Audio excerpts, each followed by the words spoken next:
So ఎప్పుడైనా ఇవన్నీ పక్కన పడేసి వెళ్ళిపోదాము అందరినీ వదిలేసి అని అనిపించింది?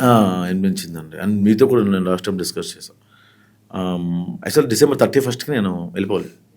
ఏ December 30? లాస్ట్ December ఎక్కడికి 31st వెళ్ళిపోవాలి? మొత్తం నేను వరల్డ్ టూర్ వేద్దాము, ₹1 తీసుకోకుండా నడుచుకుంటూ వెళ్దాము, ఎంతవరకు పాసిబుల్ అంతవరకు వెళ్దాం అనుకున్నాను. రూపాయి కూడా లేకుండా వరల్డ్ వెళ్దాము అంటారండి దీన్ని. వెళ్దాము పిక్చర్ వెళ్దాము, ఇంక సరే అన్ని వదిలేద్దాములే అనుకున్నా. అంటే వెళ్ళి ఏం చేయాలి? ఏమో ఎవరు ఇక్కడ ఉండాలని అనిపించలేదు నాకు, ఎందుకో వెళ్ళిపోదాం డిసైడ్ అయిన తర్వాత అనుకున్నా. ఈ ప్లాన్ నాకు 6 months నుంచి ఉంది.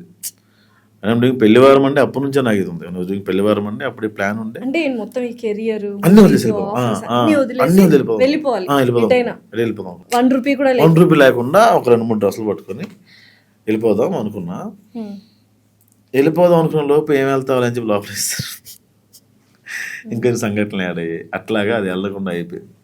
ఒక రిమార్క్ ఉంది కదా, ఇవన్నీ ఇప్పుడు లైఫ్ లో అంటే ఇప్పుడు వెళ్ళిపోవచ్చు కానీ పాస్పోర్ట్ అవ్వదని ఆపేశారు. అందుకని ఎందుకు మీకు ₹1 కూడా లేకుండా వెళ్ళారంటే ఇప్పుడు పాస్పోర్ట్ తీసుకొని వెళ్దాం అంటే వేరే కంట్రీ దాటాలంటే పాస్పోర్ట్ చూపించాలి కదా. మరి ₹1 కూడా లేకపోతే ఎట్లా మరి అప్పుడు ఖర్చులకి అంటే ఇది ఎక్కడో చదివానండి నేను.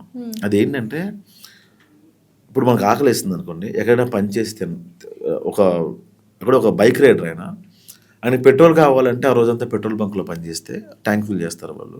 ఆయన ఇంకో వెళ్ళేవాడు, జర్నీ చేసేవాడు. ఆకలి వేస్తే హోటల్లో పని చేసేవాడు, తినేసి వెళ్ళిపోయేవాడు. సో పని చేసి బ్రతుకుతూ అలా వెళ్ళేవాడు ఆయన.